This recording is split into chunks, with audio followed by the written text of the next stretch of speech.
Welcome back to clean news Rajasthan की 10 फटाफट बड़ी खबरों में आपका स्वागत है। इससे पहले आप न्यूज को कहां से देख रहे हैं हमें कमेंट्स में बताना बिल्कुल न भूलें। साथ ही वीडियो को लाइक और चैनल को सब्सक्राइब भी करें।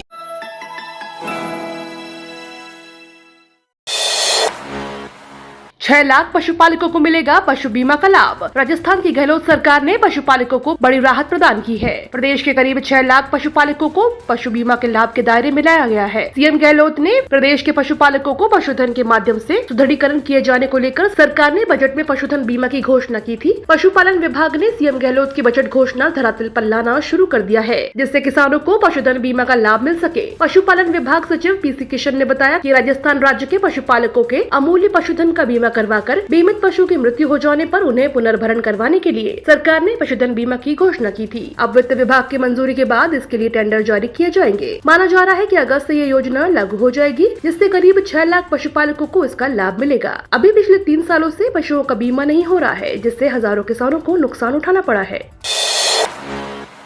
स्पा, होटल और रेस्टोरेंट से औद्योगिक दर से वसूला जाएगा यूडी टैक्स। प्रदेश के नगरीय निकाय अब पर्यटन और आतिथ्य क्षेत्र से औद्योगिक दर से नगरीय विकास कर की वसूली करेंगे।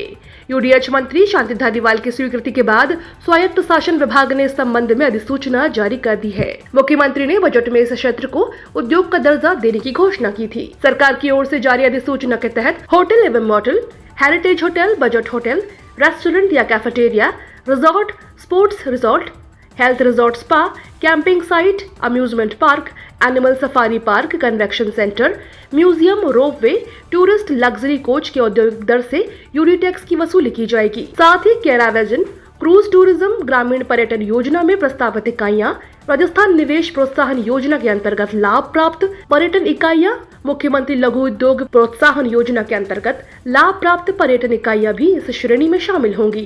राजस्थान पर्यटन विकास निगम लिमिटेड, राजस्थान राज्य होटल निगम के अधिकारी क्षेत्र की पर्यटन इकाइयां और होटल, मोटल, मिडवे, कैफेटेरिया आदि केंद्र सरकार एवं राज्य सरकार के अधीन समस्त राज्य के संग्रहालय को भी उद्योग का दर्जा दिया गया है। इसलिए इन इकाइयों से भी वसूली औद्योगिक दर से ही होगी।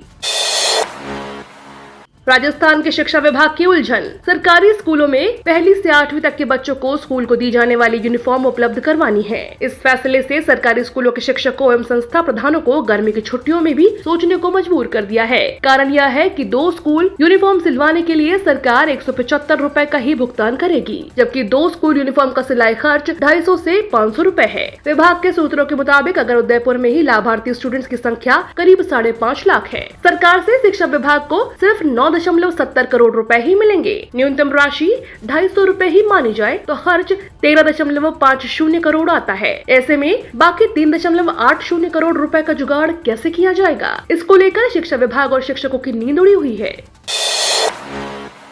ड्रोन की उड़ान से पूरी होगी युवाओं के सपनों की उड़ान, 10वीं पास में उठा सकते हैं मौके का फायदा। ड्रोन की उड़ान अब प्रदेश के युवाओं के सपनों की उड़ान पूरी करेगी। सूचना प्रौद्योगिकी विकास एजेंसी ने इसकी शुरुआत पिथौरागढ़ और ऋषिकेश में प्रशिक्षण केंद्र खोलकर कर दी है।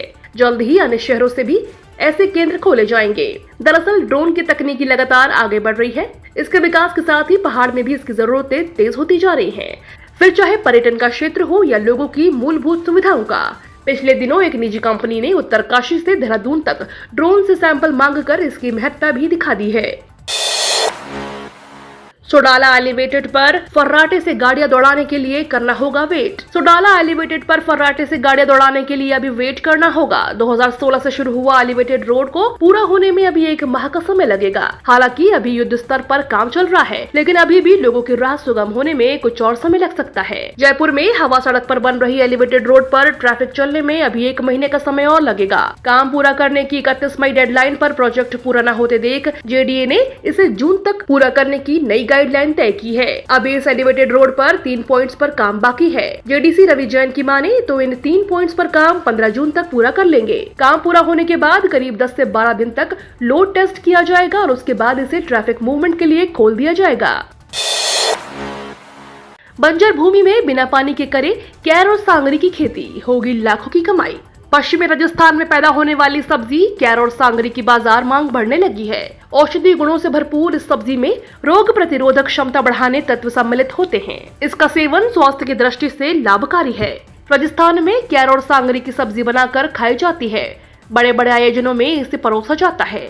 इसकी कीमत की बात करें तो ताजी केर सांगरी की तुलना में इसके सूखने पर इसके अधिक दाम मिलते हैं। सूखने के बाद इसकी कीमत करीब 5 गुना तक बढ़ जाती है। सूखी अवस्था में होने से इसका उपयोग पूरे साल किया जा सकता है। आपको बता दें कि इसका प्रयोग पूरे साल किया जा सकता है। आपको बता दें कि केर सांगरी का पेड़ प्राय सूखे क्षेत्रों में पाया जाता है।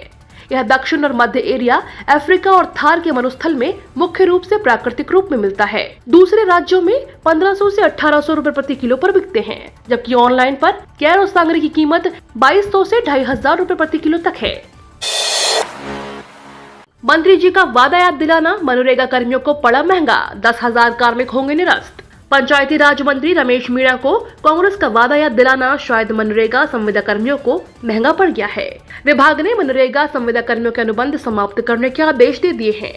हड़ताल पर जाने वाले कार्मिकों को नोटिस थमाना शुरू कर दिया है और अब जल्द ही विभाग कार्मिकों के खिलाफ कार्रवाई करेगा। राज्य में करीब 10,000 संविदा कर्मी है। करीब सभी को नोटिस थमाए जा रहे हैं क्योंकि अधिकतर संविदा कर्मी हड़ताल पर गए हैं। जून में आ सकती है सरकार की तबादला नीति, जानिए किस आधार पर कर्मचारियों को मिलेगा लाभ। सरकारी कर्मचारियों को तबादले के लिए इधर उधर नहीं भटकना पड़े, इसके लिए सरकार जल्द तबादला नीति लागू कर सकती है। तबादला नीति को अमली जामा पहनाने के लिए सरकार ने तबादला नीति तैयार कर रहे सेवानिवृत्त प्रोफेसर RK चौबीसा को पत्र लिखकर जल्द स्थानांतरण नीति का ड्राफ्ट भेजने को कहा है। माना जा रहा है कि जून के पहले सप्ताह में सरकार को तबादला नीति का ड्राफ्ट मिल सकता है, जिस पर मुख्यमंत्री की मंजूरी के बाद इसे लागू किया जा सकता है। तबादला नीति लागू होती है तो कर्मचारियों को पॉलिसी के आधार पर तबादले का लाभ मिल सकेगा। 1 जून 2022 से बैंक खातों और गैस सिलेंडर से जुड़े ये 5 नियम बदल जाएंगे। 1 जून 2022 से देश में ऐसे कई नियम बदल रहे हैं जिसका आम आदमी की जिंदगी पर सीधा असर पड़ेगा। इन नियमों का असर आपकी जेब पर भी होगा। 1 जून से LPG गैस सिलेंडर के भाव बढ़ सकते हैं। इसके अलावा सोने की हॉलमार्किंग का दूसरा चरण भी शुरू होगा, जिसमें कई जिलों में ये काम शुरू होगा। 1 जून से एक्सिस बैंक ने बचत खातों से जुड़े नियमों में भी बदलाव करने जा रहा है। 1 जून से मोटर इंश्योरेंस की प्रीमियम राशि में भी बढ़ोतरी होगी। इस बारे में सड़क परिवहन एवं राजमार्ग मंत्रालय की ओर से हाल ही में एक नोटिफिकेशन भी जारी किया गया था।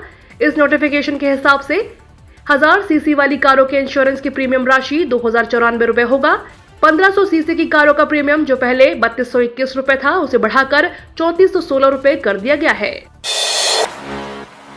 पॉली हाउस व शेड नेट हाउस के लिए सरकार से मिलेगी 75% सब्सिडी। राजस्थान में संरक्षित खेती मिशन के तहत किसानों को पॉली हाउस या शेड नेट हाउस और लो टनल तकनीक से खेती करने के लिए प्रोत्साहित किया जा रहा है। इसके तहत किसानों को राज्य सरकार की ओर से 75% तक की सब्सिडी प्रदान की जा रही है। इसके लिए राज्य सरकार ने किसानों से आवेदन मांगे हैं। इच्छुक किसान योजना के तहत आवेदन करके सरकारी सब्सिडी का लाभ प्राप्त कर सकते हैं। सरकार का मानना है कि नई तकनीकों के इस्तेमाल से किसानों के लिए बदलते मौसम में खेती करना आसान होगा। वहीं किसान प्राकृतिक आपदा और कीट रोगों के कारण होने वाले नुकसान से बच पाएंगे। केंद्र तथा राज्य सरकार संरक्षित खेती को बढ़ावा देने के लिए कई योजनाओं का क्रियान्वयन कर रही है। इसी क्रम में राजस्थान की गहलोत सरकार ने राजस्थान में संरक्षित खेती मिशन के तहत किसानों को पॉली हाउस, लो टनल और प्लास्टिक मल्चिंग के लिए 158.96 करोड़ रुपए के वित्तीय प्रस्ताव को मंजूरी दी है। साथ ही सरकार ने इन घटकों पर सब्सिडी बढ़ाने का भी निर्णय लिया है।